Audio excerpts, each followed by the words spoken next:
मित्रों, आप में से कई लोगों ने अक्सर संत महात्माओं या फिर अपने घर के बड़े बुजुर्गों से ये कहते सुना होगा कि भगवान सब देखता है, वह सब कुछ ठीक कर देगा, इसीलिए हमेशा अपने कर्म को करो और बाकी सब ईश्वर पे छोड़ दो।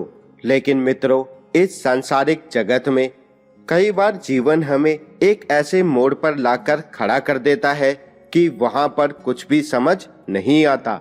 यही नहीं, हम इतने परेशान भी हो जाते हैं कि हमारी ईश्वर के प्रति आस्था भी डगमगाने लगती है। तो मित्रों, क्या सच में कुछ बातें ईश्वर पर ही छोड़ देनी चाहिए? अगर हाँ, तो फिर क्यों? इसी बात का उत्तर लेकर आज हम आपके सामने हाजिर हैं। नमस्कार दोस्तों, आपका एक बार फिर तहे दिल से स्वागत है आपके अपने चैनल सनातन डायरी में।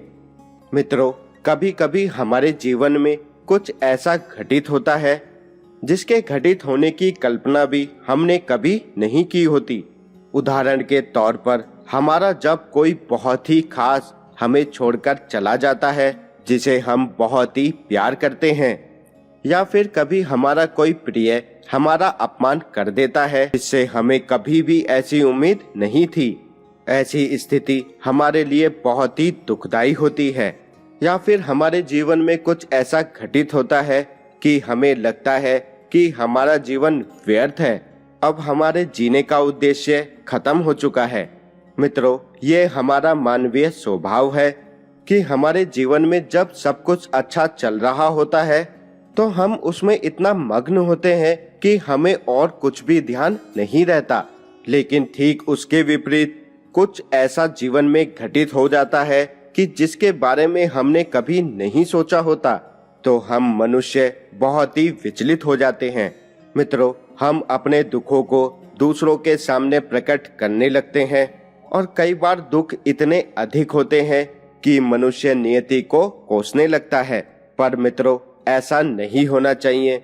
अक्सर लोगों को कहते सुना है कि मेरा समय अभी बहुत खराब चल रहा है, समझ नहीं आ रहा कि क्या किया जाए। मित्रों, मनुष्यों के इस भाव को और बारीकी से समझने के लिए हमें तुलसीदास जी की इन पंक्तियों पर नजर डालनी होगी। हानि लाभ जीवन मरण यश अपवश विधि हाथ, अर्थात जन्म से लेकर मृत्यु तक मनुष्य हानि लाभ यश और अपयश जो कुछ भी हासिल करता है उसमें उसका अपना हाथ नहीं होता। विधाता की जब जैसी इच्छा होती है तब उसे उसी प्रकार का फायदा या नुकसान उठाना पड़ता है। मान अपमान भी सहने पड़ते हैं। जीवन और मृत्यु तो परम सत्य है। इसीलिए भगवान श्री कृष्ण गीता के 9वें अध्याय के 22वें श्लोक में कहते हैं कि जो मनुष्य मेरे में मन लगाता है, मेरा ध्यान करता है, तो मैं उसको वो प्रदान करता हूँ जो उसके पास नहीं है। इसीलिए मित्रों, बहुत ही जरूरी है कि हम अपने बुरे वक्त में भी परमात्मा पर भरोसा पूरा रखें। इसके अलावा गीता के दूसरे अध्याय के 14वें श्लोक में कहा गया है कि सुख और दुख का भाव इंद्रियों से निकलता है, ये एक मौसम के समान है। इसीलिए सुख और दुख हमेशा के लिए नहीं रहते। इसीलिए मित्रों, सुख हो या दुख हो, इनका समान भाव से सामना करना चाहिए। कई कर्मों के फल तो निश्चित रूप से मिल जाते हैं, परंतु कई कर्मों के फल शेष रह जाते हैं। उन्हीं शेष फलों की वजह से यह पुण्य जन्म का सिलसिला जारी रहता है।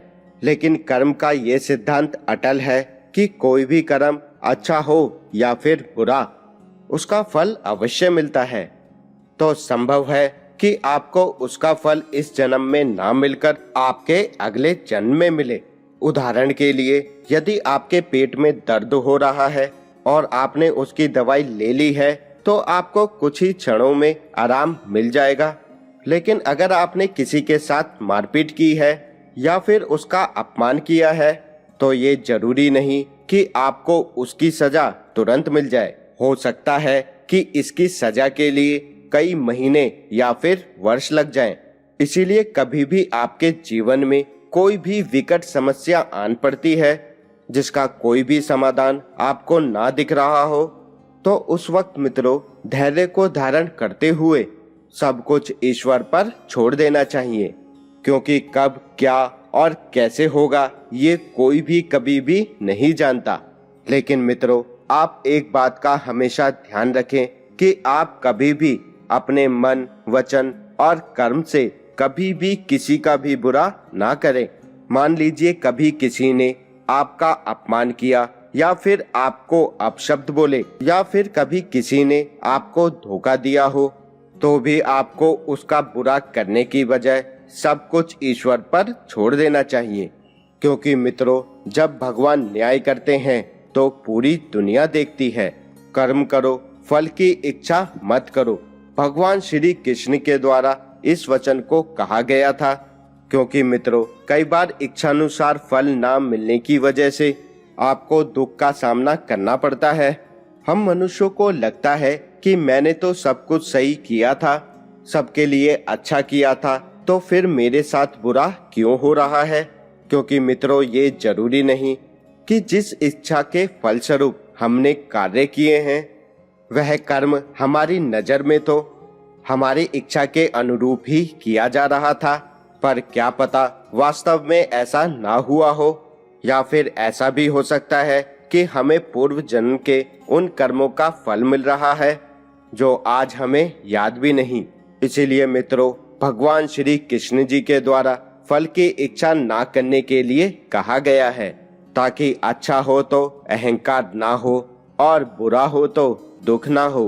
हमें जो भी फल मिले हम उसे भगवान की इच्छा मानकर फल स्वरूप ग्रहण करें। इसीलिए मित्रों, ये जरूरी है कि जीवन में कठिन से कठिन परिस्थिति में भी भगवान पर विश्वास बनाए रखें। वो सब कुछ सही कर देंगे। आप बस अपनी नीयत को साफ रखें और अपने कर्म करते रहें और बाकी सब ईश्वर पर छोड़ दें। मित्रों, हम उम्मीद करते हैं कि आपको आज की हमारी ये वीडियो पसंद आई होगी और ऐसी ही आध्यात्मिक जानकारी के लिए आप हमारे चैनल को अपना बना लीजिए। इसे अपना बनाने के लिए अभी सब्सक्राइब करें। अब हमें दीजिए इजाजत। आपका बहुत बहुत शुक्रिया।